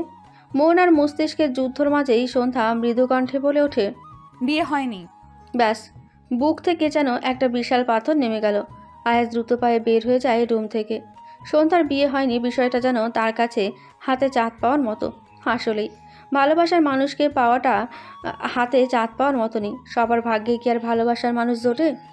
রাত 8টার দিকে আয়াসের বন্ধুমহল হাজির হলো। কেউ জানে না তাদের এখানে কেন আসতে বলা হয়েছে। সন্ধিহান দৃষ্টিতে আয়াসের দিকে তাকাতেই আয়াস সবাইকে নিয়ে সন্ধ্যার কেবিনে আসে। সন্ধ্যাকে শুভ্র বিছানায় শুয়ে থাকতে দেখেই সাফি চেঁচিয়ে ওঠে, ও মা গো, সন্ধ্যার ভূত! আকাশকে পেছন থেকে জাপটে ধরে। সাফির এহেন কাণ্ডে সবাই অবাক। সন্ধ্যাও চমকে ওঠে সাফির চেঁচানোতে। রানা দাঁতে দাঁত চেপে বলে, শালা ভূতের চামচা, সব জায়গায় কি তোর ভূত দেখা লাগে? আকাশ সাফির চাপে চ্যাপটা হয়ে যাচ্ছে। কোনো রকম শ্বাস আটকে বলে, ভাই রানা, বাচ্চা আমারে, আমি এখনই এই মোটর চাপে পাপড় ভাষা হয়ে যাব। রানা আর তমাল মিলে কোনো রকমের সাফি আর আকাশকে আলাদা করে। সাফি তো ভূতের ভয়ে চোখে মুখে অন্ধকার দেখতেছে। আয়েশ বিরক্তির দৃষ্টি নিক্ষেপ করে বলে, তোদের ড্রামা শেষ হলে এখন চুপ কর, এটা হসপিটাল। সবাই চুপ করে যায়। লিজা জেরিন সন্ধ্যার কাছে এসে আস্তে করে বলে, তুমি এখানে কিভাবে সন্ধ্যা? কাল না তোমার বিয়ে ছিল? আর হসপিটালেই বা কিভাবে আসলে? সন্ধ্যা কিছু বলার আগেই আয়াস বলল, আমি এনেছি। সবাই প্রশ্নসূচক দৃষ্টিতে তাকালে আয়াস সবাইকে পুরো ঘটনাটা বলে। কিন্তু কারোরই জানা নেই আসলে সন্ধ্যা ঢাকায় কেন এসেছে। অ্যাক্সিডেন্টের জন্য দুঃখ প্রকাশ করলেও পরে তেমন কিছু না হয় সবাই আল্লাহর শুকরিয়া আদায় করেছে। সন্ধ্যাকে চুপচাপ দেখে কেউ আর তেমন প্রশ্ন করেনি। মেয়েটা না হয় আগে সুস্থ হোক, তারপর সব জানা যাবে। লিজা সন্ধ্যাকে বলে, তুমি থাকো কোথায় সন্ধ্যা? সন্ধ্যা মাথা নিচু করে জবাব দেয়, আজকেই ঢাকায় এসেছি আপু, এইখানে আমার কেউ নেই, কোথায় থাকবো জানি না। আন্টি কোথায়? সে আসেনি? সন্ধ্যা ঠোঁট কামড়ে কান্না আটকায়, মাথা দুদিকে নাড়িয়ে বোঝায় তার মা আসেনি। জেরিন চিন্তিত কণ্ঠে বলে, একা কিভাবে আসলে? আর থাকবেই বা কোথায়? এবারও সন্ধ্যার জবাবের আগেই আয়াস গম্ভীর কণ্ঠে বলে, কোথায় থাকবে আবার? আমার বাড়িতে থাকবে। একটু সুস্থ হলে না হয় আমি গ্রামে দিয়ে আসবো। রানা ঠোঁট চেপে হাসে। সন্ধ্যা চমকে তাকায় আয়াসের দিকে। সে শহুরে ডাক্তারের বাড়িতে থাকবে? আকাশ বলে, কিন্তু বাড়ির বাকি সবাই কি ভাববে যদি কোনো প্রবলেম হয়? সন্ধ্যা না হয় লিজা বা জেরিনের বাড়িতে। আকাশকে পুরো কথা শেষ করতে না দিয়ে থমথমে স্বরে আকাশ বলে, সন্ধ্যা আমাদের বাড়িতেই থাকবে। একবার হারাতে গিয়েও ফিরে পেয়েছি, আর হারাতে দিব না। কথাটা যেন সন্ধ্যার মাথায় আকাশ পড়ার মতো অবস্থা হলো। ফ্যাল করে তাকিয়ে রইল আয়াসের মুখ পানে। বাকি সবাই মিটমিট করে হাসছে। আয়াস কাউকে পাত্তা দিল না। শান্ত কণ্ঠে লিজা আর জেরিনকে উদ্দেশ্য করে বলে, তোরা আজ রাতে একটু থাকতে পারবি? আমি একাই থাকতে পারতাম, কিন্তু তোরা থাকলে সন্দেহ কমফর্ট ফিল করবে। সমস্যা নেই, আমরা থাকতে পারবো। জেরিন সন্ধ্যার কাছে বসতে বসতে বলে, এবার তুই বের হ, আমাদের জন্য খাবার আনতে যা। আয়াস ভ্রু কুচকে তাকিয়ে বলে, বাই এনি চান্স বের করে দিচ্ছিস? জেরিন ভাব নিয়ে বলে, হ্যাঁ দিচ্ছি, এবার ভাগ। আয়াস কিছু বলে না। তার একটু বাড়িতেও যেতে হবে। সেই দুপুর থেকে এই রক্তে মাখা শার্ট পরে ঘুরে বেড়াচ্ছে। ফ্রেশও হতে হবে। লিজা, জেরিন, আকাশ আর রানার থেকে যাবে। তমাল আর সাফি চলে যাবে এখন। আয়াস আসলে আকাশ আর রানাও রাতে বাড়ি চলে যাবে। যতক্ষণ আয়াস না আসে ততক্ষণই থাকবে শুধু। পুরো বিষয়টাতে একবারও সন্ধ্যা হ্যাঁ না কিছুই বলেনি। আয়াস সন্ধ্যার দিকে তাকিয়ে দীর্ঘশ্বাস ফেলে রানাকে বলে, তুই আমার সাথে আয়, খাবার নিয়ে আসিস। আমি বাইরে থেকে একটু বাড়ি যাব। রানা আর আয়াস বের হয়ে আসে। তমাল আর সাফি আগে আগে যাচ্ছে। রানা হেসে বলে, তোর কপালটা ভালো বলতে হবে দোস্ত, নয়তো হারিয়ে যাওয়া জিনিসকে কেউ কি পায়? আয়াস নিঃশব্দে হাসে। চোখ বন্ধ করে শ্বাস নেয়। বলে, হারাতে হারাতেও হারাইনি, তাই তো ফিরে পেয়েছি। তবে এবার ভীষণ যত্নে রেখে দিব, যাতে আর হারাতে না পারে। রানা প্রশান্তির হাসি হাসে। এক মুহূর্তে এই দুজন ভুলে যায় আয়াসের ফিয়ন্সে সানজিদা আর বাদলের কথা। যেন আয়াস সন্ধ্যার জীবনে তৃতীয় কোনো ব্যক্তিই নেই। আয়াস আর রানা বের হতেই লিজা আর জেরিন চেপে ধরে সন্ধ্যাকে। আকাশ সোফায় বসে ফোন হাতে তাকিয়ে থাকে লিজা জেরিন আর সন্ধ্যার দিকে। লিজা জেরিন একটার পর একটা প্রশ্ন করতেছে, অথচ বেচারি সন্ধ্যা না কিছু বুঝতেছে আর না কিছুর উত্তর দিচ্ছে। আকাশ বিরক্ত হয়ে ধমক লাগায় লিজা আর জেরিনকে। দুজনেই চমকে ওঠে। সন্ধ্যাও ভয় পায়। লিজা রাগী গলায় বলে, দুই মুখা বান্দর, আমাদের ধমক দিস কেন? তাই তো, একদম ঘাড় মটকে দেবো। আকাশ ভেঙচি কেটে বলে, তোরা দুটোই পেটনি থেকে কম না, প্রমাণ করলি। এখন সন্ধ্যাকে প্রেশার দেয়, মেয়েটাকে ছাড়া এমনিতেই ও অসুস্থ, তারপর তোদের প্রশ্ন ঠেলায় চ্যাপটা হয়ে যাবে। আর তোরা যা প্রশ্ন করছিস তার একটার উত্তর বেচারি জানে বলে মনে হয় না। লিজা আর জেরিন মুখ বাঁকায়, তবুও সন্ধ্যা অসুস্থ বলে আর কথা বাড়ায় না। দুজনে চুপচাপ থাকে। সন্ধ্যাও চুপ করে চোখ বন্ধ করে নেয়। ভীষণ মনে পড়ছে মায়ের সাথে কাটানো মুহূর্তগুলো, ভীষণ মনে পড়ছে দাদার সাথে খেলার সময়গুলো, ভীষণ মনে পড়ছে নিজের গ্রাম। চোখের সামনে অস্পষ্টভাবে ভেসে ওঠে মা দাদার মৃত রক্তাক্ত দেহ। সন্ধ্যার চোখ বেয়ে টুপ করে গড়িয়ে পড়ে এক ফোঁটা অশ্রু। সারা রাত নির্ঘুম কাটে আয়াসের। সন্ধ্যা লিজা জেরিন ঘুমালেও সে ঘুমোতে পারেনি। সন্ধ্যাকে ঘুমের ইঞ্জেকশন দেওয়া হয়েছিল। আয়াস সারা রাত বসে সন্ধ্যার দিকে তাকিয়েছিল। অদ্ভুতভাবে তার একটুও বিরক্ত লাগেনি। অদ্ভুত প্রশান্তিতে ছেয়ে গেছে মন। এই কদিনের অস্থিরতাটা কমে পুরো মস্তিষ্ক জুড়ে এক শীতল হাওয়া বয়ে গেছে। মন মেজাজ তার দারুণ রকমের ফুরফুরে।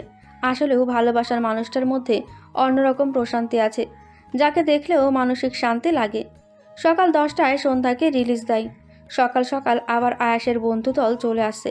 লিজা আর জেরিনের একেবারে সন্ধ্যার রিলিজের পরই বাড়ি ফিরবে। সন্ধ্যার খাবার কেবিনে আনলেও বাকি সবাই বাইরে খেয়েছে। রানা আর আকাশ লিজার বাড়ি থেকে শাড়ি আনছে। লিজা শাড়ি থেকে ভ্রু কুচকে তাকায় রানার দিকে, বলে, তোদের কি বুদ্ধি শুদ্ধি সব আউট হয়ে গেছে? মানে কি? আমরা কি করলাম? লিজা ফোঁস করে শ্বাস করে, বলে, শাড়ি ছাড়া কি অন্য কিছু পাস নাই? বলদের দল, সন্ধ্যা এখন অসুস্থ, ও এখন শাড়ি পরবে কিভাবে? এতে আমাদের কি দোষ? আন্টি তো দিল। তোরা গিয়ে কি চাইছিস? রানা আর আকাশ ততমত খায়। আমতা আমতা করে বলে, সন্ধ্যাকে সবসময় শাড়িতেই তো দেখেছি, তাই ভুল করে আর কি। হইছে, ঢং থামা, তোর বাইরে যা। সবার বের হয়ে গেলে লিজা আর জেরিন সন্ধ্যাকে শাড়ি পরিয়ে দেয়। সন্ধ্যা চুপচাপ পরে নেয়। পায়ে ব্যথা থাকার কারণে ঠিক মতো দাঁড়াতেও পারছে না। কোন রকমের শাড়ি পরা শেষ করে সন্ধ্যা আবার বেডে হেলান দিয়ে বসে। আয়াসেরা কেবিনে ঢুকতে লিজা চিন্তিত কণ্ঠে বলে, আয়াস, সন্ধ্যা তো ঠিক মতো দাঁড়াতেই পারছে না, ও যাবে কিভাবে? আয়াস ভ্রু কুচকে তাকায় সন্ধ্যার দিকে, গম্ভীর কণ্ঠে বলে, পায়েও ব্যথা পেয়েছো? সন্ধ্যা মাথা নিচু করেই মাথা নাড়ায়। অ্যাক্সিডেন্টের কারণে সে হাতে পায়ে মাথায় শরীরের বিভিন্ন জায়গাতেই ব্যথা পেয়েছে। অনেক জায়গায় কেটেও গেছে। ব্যান্ডেজ করা হলেও ব্যথাটা ভালো রকমেরই আছে। আয়াস শান্ত গলায় বলে, আচ্ছা, সব কমপ্লিট তো? সবাই মাথা নাড়ায়। আয়াস এগিয়ে এসে সন্ধ্যার দিকে হাত বাড়াতেই সন্ধ্যা তড়িঘড়ি করে বলে, আমি একা যেতে পারবো। আয়াস তীক্ষ্ণ দৃষ্টিতে তাকায়। সন্ধ্যা শুকনো ঢোক গিলে আবারও মাথা নিচু করে নেয়। বাকি সবাই তো মিটমিটিয়ে হাসার জন্যই আছে। আয়াস বিরক্ত নিয়ে বলে, বেশি কথা বললে থাপ্পড় দিয়ে মুখ বন্ধ করে দিব, চুপচাপ থাকো। এমন করা ধমকের সামনে সন্ধ্যার আর কথা আসে না। আয়াস সন্ধ্যাকে বাজা কোলে তুলে নেয়। সন্ধ্যা ভয়ে আয়াসের গলা জড়িয়ে ধরে। মাথা ঘুরিয়ে বাকি সবার দিকে তাকাতেই দেখে সবাই হাঁ করে তাদের দিকে তাকিয়ে আছে। লজ্জায় মিয়ে যায় সন্ধ্যা। মুখ লুকায় আয়াসের প্রশস্ত বুকে। আয়াস ঠোঁট কামড়ে হাসে। তারপর এগোতে এগোতে সবার উদ্দেশ্যে বলে, হাঁগুলো বন্ধ কর, নয়তো আস্ত হাতে ঢুকে যাবে তোদের মুখে। সবাই তবুও হাঁ করে তাকিয়ে থাকে। একসময় আকাশ রানাকে চিমটি কেটে বলে, দোষ, এটা আয়াস তো? রানা আর্তনাদ করে গাঁটটা মারে আকাশের মাথায়। কর্কশ স্বরে বলে, চোখে দেখোস না শালা, এটাই আয়াস। বেটা প্রেমে পড়েছে, তাই চেঞ্জ। এখন তোরাও নিজেরা রিয়াকশন চেঞ্জ করে হাঁটা লাগা। আয়াসের বাড়ির সামনে দাঁড়িয়ে আছে সবাই। কলিং বেল দিলেও এখনও দরজা খুলেনি। সন্ধ্যা এখনও আয়াসের কোলে। আয়াসকে পিঞ্চ মেরে সবাই কথা বলেও লজ্জা পাচ্ছে সন্ধ্যা। এর মধ্যেই দূর দরজা খুলে আয়াসের মা আফরা। ছেলের সাথে একটা অজ্ঞাত মেয়ে আর তার বন্ধু দলকে দেখে খানিকটা অবাকই হয়। ভাগ্যক্রমে সন্ধ্যার পরনের শাড়ি থেকে আফরা পাবে তার ছেলে বুঝি বিয়েই করে ফেলেছে। আয়াস কিছু বলতে যাবে, তার আগে আফরা চোখ বড় বড় করে বলে, এটা তুই কি করলি আয়াস? তুই বিয়ে করে ফেললি? একটাবার বাবা মাকে জানালিও না? হায় আল্লাহ, বিয়ে করেছিস, ভালো করেছিস, তাই বলে লুকিয়ে করবি? আয়াস কিছু বলতে নিলেই ফের তার মা থামিয়ে দেয়। খুশিতে গদগদ হয়ে বলে, জীবনে প্রথম একটা কাজের কাজ করলি। দাঁড়া দাঁড়া, আমি বরণ করে ঘরে তুলতেছি। সন্ধ্যার লজ্জায় মাটির নিচে ঢুকে যাওয়ার মতো অবস্থা। আয়াস মায়ের দিকে কপালে ভাঁজ ফেলে তাকায়। তার মাটা যে কবে একটু বুঝবে আল্লাহ মালুম। আফরা সত্যি সত্যি রান্নাঘরের দিকে যেতে নিলেই আয়াস ব্যস্ত গলায় ডাক দেয়। আফরা পেছনে তাকাতেই আয়াস দ্রুত বাড়ির মধ্যে ঢুকে সন্ধ্যাকে সোফায় বসিয়ে মায়ের কাছে গিয়ে বলে, আরে মা, আমি বিয়ে করিনি, তুমি কি পাগল হয়ে গেলে? পেছন থেকে আয়াসের বন্ধু পাটি শব্দ করে হেসে দেয়। আয়াস আফরাকে পুরো বিষয়টা ক্লিয়ার করে বলে, শুধু ভালোবাসার কথাটা গোপন করে যায়। আফরা ফ্যালফ্যাল করে ছেলের দিকে তাকিয়ে সন্ধ্যার কাছে আসে। সবাই আগ্রহী চোখে তাকিয়ে আছে। সন্ধ্যা তখনও মাথা নিচু করে বসে আছে। আফরা সন্ধ্যার পা থেকে মাথা পর্যন্ত খুঁটিয়ে খুঁটিয়ে দেখে বলে, মাশাআল্লাহ। কিছুক্ষণ চুপ থেকে সন্ধ্যার থুতনিতে হাত দিয়ে মুখটা উপরে তোলে। তারপর আফসোসের সুরে বলে, আরে এত সুন্দর মাইয়াটা আমার ছেলের বউ না? পুরো একদিন বাদল, বকুল আর তাদের পরিবার সন্ধ্যাকে নিজেদের গ্রাম সহ আশেপাশে গ্রামে খুঁজেও পায় না। বকুল আর বকুলের মা রীতিমতো কান্না শুরু করেছে। সারা রাতও তারা খুঁজেছে। বাদলের মুখ থমথমে আছে। বকুলের মা কান্না করতে করতে বলে, মা মরা মাইয়াটার না জানি কোন বিপদ হইল। আল্লাহ কেন যে মাইয়াটার উপরে এত বিপদ ফালায়। বাদল তখনও চুপ। বকুল আস্তে করে তার পাশে এসে বলে, ভাইয়া, সন্ধ্যার সত্যি কোনো বিপদ হয়নি তো? বাদল শান্ত গলায় জবাব দেয়, বুঝতেছি না, পুরো গ্রাম, পাশের গ্রাম খুঁজে শেষ করেছি, অথচ সন্ধ্যাকে খুঁজে পাইনি। বুঝতেছি না কিছু। তারপর দুজনেই চুপ করে গেল। বাদল কিছুক্ষণ ভেবে বলে, সন্ধ্যা কোথাও চলে যায়নি তো? কথাটা যেন বিস্ফোরক ঘটালো।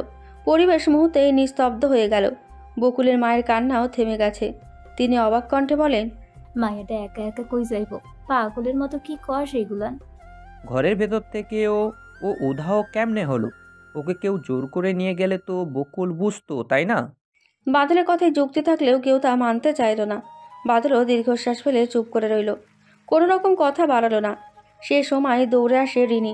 সরাসরি বাদলের কাছে এসে দাঁড়ায়। মেয়েটাকে কাঁদতে দেখে আর হঠাৎ করে আসতে দেখে সবাই খানিকটা চমকায়। বাদল কিছু জিজ্ঞেস করার আগে রিনি ব্যস্তভাবে ভাঙা গলায় বলে, বাদল ভাই, বাবা আমার বিয়ে ঠিক করে ফেলেছে, আপনি প্লিজ বিয়েটা আটকান। থতমত খায় বাদল, বকুল। বাদল একবার বকুলের দিকে তাকিয়ে রিনির হাত চেপে ধরে। তারপর বাড়ি থেকে বের হয়ে কিছুটা দূরে বাগানে গিয়ে দাঁড়ায়। চাপা রাগ দেখিয়ে বলে, পাগল হয়ে গেছো নাকি? কি হয়েছে তোমার? রিনি ঠোঁট কামড়ে কান্না আটকানোর চেষ্টা করে, কিন্তু তাতে বিশেষ কোনো লাভ হয় না। কান্না থামে না। বাদল কিছুটা সময় দেয় রিনিকে। শান্ত গলায় বলে, আচ্ছা কান্না থামাও আর বলো কি হয়েছে। রিনি কিছুক্ষণ পর শান্ত হয়। তারপর ছলছল দৃষ্টিতে বাদলের দিকে তাকিয়ে আকুতি ভরা কণ্ঠে বলে, আমাকে বিয়ে করবেন বাদল ভাই? আমি আপনাকে ছাড়া কাউকে যে মানতে পারবো না। প্লিজ বাদল ভাই, বিয়ে করবেন আমাকে। আয়াস হসপিটাল থেকে আসার পর সেই যে রুমে ঢুকেছে আর বের হওয়ার নাম নেই। এদিকে আফরা সন্ধ্যাকে নিয়ে ব্যস্ত। সে সন্ধ্যার সাথে মন খুলে গল্প করছে। এদিকে বেচারি সন্ধ্যা নতুন মানুষের মধ্যে এত বেশি মিশতে পারতেছে না। আফরা হয়তো বুঝলো সন্ধ্যার বিষয়টা, তাই সে নিজের কথা বলা কমিয়ে সন্ধ্যাকে নানান বিষয়ে জিজ্ঞেস করতে থাকে। সন্ধ্যাও হা হুতে উত্তর মেলাচ্ছে। এক পর্যায়ে রান্নার সময় হয়ে গেলে সন্ধ্যাকে বসতে বলে তিনি চলে গেলেন রান্নাঘরে। আফরা যাওয়ার পর সন্ধ্যা আরও একা হয়ে গেল। পায়ে ব্যথার জন্য নিজে হেঁটে যেতেও পারবে না, তাই চুপচাপ নিজের রুমে বসে থাকে। একবার এদিক তো আরেকবার ওদিক তাকায়। দেওয়ালে টাঙানো একটা ছবির ফ্রেমে চোখ আটকে যায় সন্ধ্যার। সেখানে একটা 22-23 বছরের মেয়ের সাথে হাসি মুখে দাঁড়িয়ে আছে আরেকটা পিচ্চি ছেলে। মহিলাটির মুখে প্রচুর মায়া। কিছুক্ষণ তাকিয়ে থাকলেই আর চোখ সরাতে ইচ্ছে করবে না। সন্ধ্যাও ঠিক কতক্ষণ তাকিয়েছিল জানা নেই। ধ্যান ভাঙে আয়াসের কণ্ঠে। আয়াস গম্ভীর কণ্ঠে বলে, ওই দিকে কি দেখছো?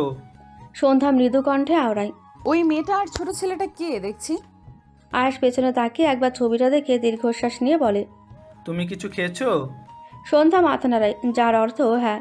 আয়াস কিছুক্ষণ চুপ থাকে, তারপর মৃদু স্বরে বলে, তোমাকে কিছু জিজ্ঞেস করি। সন্ধ্যা এবারও মাথা নাড়ায়। আয়াস বলে, তুমি ঢাকাতে কি করতেছো, তাও একা একা? সন্ধ্যা হয়তো জানতো আয়াসের প্রশ্ন এমনই হবে, তাই নিজেকে শক্ত করে নিল উত্তর দেওয়ার জন্য। আয়াস প্রশ্নসূচক দৃষ্টিতে তাকিয়ে থাকে। নিজেকে ধাতস্থ করে মুখ খুলে সন্ধ্যা। আপনারা চলে আসার পরের দিন আমার রেজাল্ট বের হয়। রেজাল্ট পেয়ে সবাই অনেক খুশিই ছিলাম, কিন্তু গলা ভার হয়ে আসে সন্ধ্যার। আয়াস আগ্রহী দৃষ্টিতে তাকিয়ে আছে সন্ধ্যার মুখ পানে। সন্ধ্যা ভাঙা ভাঙা গলায় বলে, বাড়ি এসে দেখি বারান্দায় আমার মা আর দাদার রক্তাক্ত দেহ পড়ে আছে। আমার মা আর দাদাকে কে যেন আমার থেকে কেড়ে নিয়েছে, আমাকে একা করে দিয়েছে পুরো পৃথিবীতে।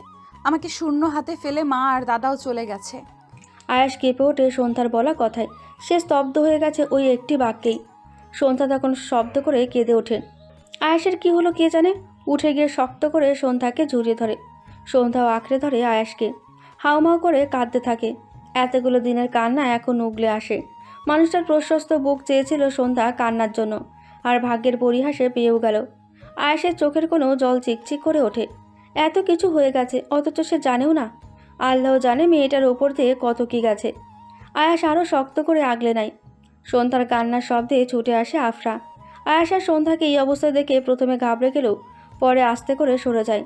সন্ধ্যার কান্নারত মুখ দেখে আর কিছু বলে না। অনেকটা সময় কেটে যায় সন্ধ্যার কান্না করতে করতে। একসময় শান্ত হয়ে যায়। আয়াসের বাহু থেকে সরে এসে মাথায় নিচু করে বসে থাকে। আয়াস কিছু বলতে নিয়েও বলে না।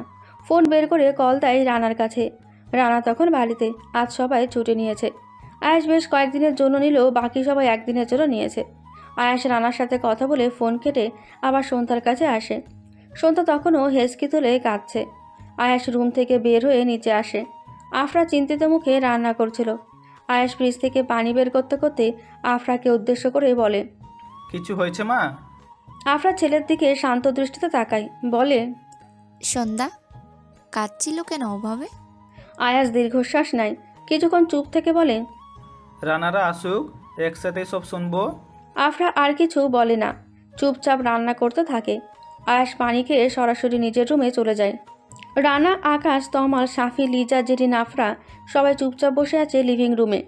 সন্ধ্যার কান্নার বিষয়ের পুরোটাই শুনেছে সবাই। সায়দা আর সন্ধ্যার দাদা মারা গেছে বিষয়টা মানতে পারছে না কেউই। আফরার মায়া হচ্ছে সন্ধ্যার কথা ভেবে। এত মিষ্টি একটা মেয়ের পরিবার বলতে কেউ নেই, ভাবতেই কষ্ট হচ্ছে। আয়াস গম্ভীর পরিবেশকে শান্ত করতে বলে, সন্ধ্যা এখনও চুপচাপ বসে আছে, তোদের শোক পালনের জন্য ডাকেনি।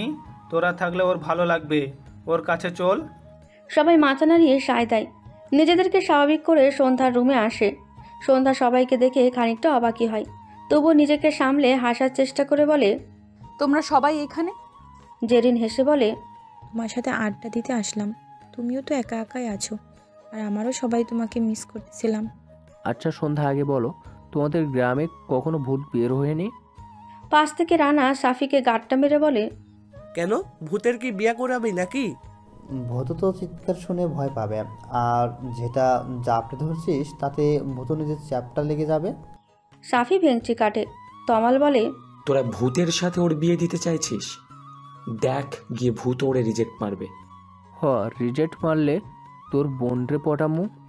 খবরদার ওইদিকে নজর দিবি না, হারামি। আকাশ হাসতে হাসতে বলে, সাফি তমালের বোন তো কেবল 7-এ পড়ে, তুই ওই পিচ্চিরে সামলাবি কেমনে ভাই? পাশ থেকে লিজা পিন্স মেরে বলে, কেন? যখন পিচ্চি কান্না করবে তখনও ফিডার খাওয়াবে আর কোলে নিয়ে চলবে। ও বাবুটা কাঁদে না, আমার সোনা বাবুটা। লিজার কথা বলার ভঙ্গি দেখে সন্ধ্যা ফিক করে হেসে দেয়, সাথে বাকি সবাইও হেসে ওঠে। কিছু মুহূর্তের জন্য ভুলে যায় সব তিক্ত অতীত, সব তিক্ত স্মৃতি। আফরা খাবার নিয়ে ঘরে ঢুকতে ঢুকতে বলে, হয়েছে তোদের বিয়ে ফিডারের কাহিনী, এবার নিজেরা গিয়ে খাওয়া শেষ কর, আর সন্ধ্যাকে আমি খাইয়ে দিচ্ছি। জেরিন কণ্ঠে দুষ্টুমি এনে বলে, কেন আন্টি, খালি কি তোমার না হওয়া বৌমাকে খাওয়া দিলে হবে, নাকি না হওয়া বৌমাকে পার্মানেন্ট বৌমা বানাতে হবে?